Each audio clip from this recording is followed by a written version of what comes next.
High বন্ধুরা, আমি তিথি। আবারও চলে এসেছি নতুন একটা ভিডিও নিয়ে। সিম্পল পট ডেকোরেশন তোমরা নিজেরাই করতে পারবে খুব সহজেই। তো দেখতে পাচ্ছ এখানে আমি একটা মাটির পট নিয়ে নিয়েছি, সেটিকে জলে ভালো করে ভিজিয়ে নিচ্ছি।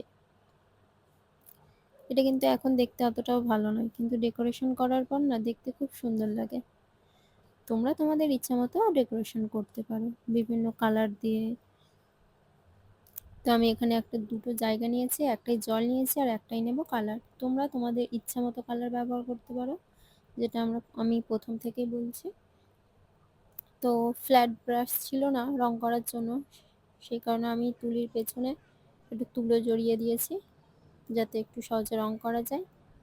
তো রংটা খুব ঠিক ছিল, ওই কারণে আমি একটু জল মিশিয়ে দিয়েছিলাম। তবে দেখলাম পরে ভীষণই পাতলা হয়ে গেছে, আর একটু ঠিক হলে ভালো হতো। তো যাই হোক, আমি এখানে ডবল কোট করে নিয়েছিলাম সুন্দর করে। তোমরা রং করার পরে একটু শুকিয়ে নেবে ভালো করে। আমার তো শুকনো করার খুব বেশি একটা টাইম ছিল না, ভিডিও করব বলে আমি সামান্য শুকনো হওয়ার পরেই এর উপরে আবার রং করতে শুরু করেছিলাম। তো সেই কারণে রংটা খুব একটা ভালো ফোটেনি। আমি লালের উপরে সাদা ডিজাইন করেছি। তো সাদা রং আর লাল কালারটাও ভালো করে শুকনো হয়নি, ওই কারণে এই ডিজাইনটা একটু লাল লাল হয়ে গেছে, পুরো সাদা হয়নি। খুব একটা ভালো তো ডিজাইন পারি না, যেটুকু পারি করেছি। তো তোমরা তোমাদের ইচ্ছা মতো ডিজাইন করবে। নিজের হাতের জিনিস দিয়ে ঘর সাজাতে কার না ভালো লাগে, তাই না?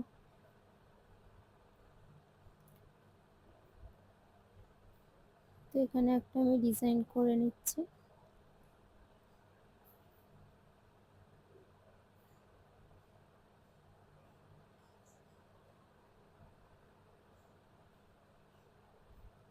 নিচে আমি একটা প্লাস্টিক দিয়ে দিয়েছি, যাতে রং কোনোভাবে মেঝেতে না লাগে।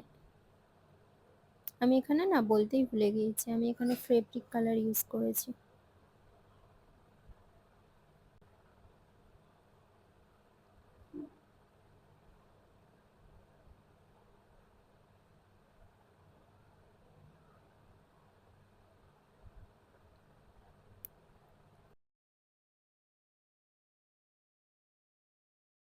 তো আমার এখানে ডিজাইন কমপ্লিট হয়ে গিয়েছে, ফাইনাল লুক এটা।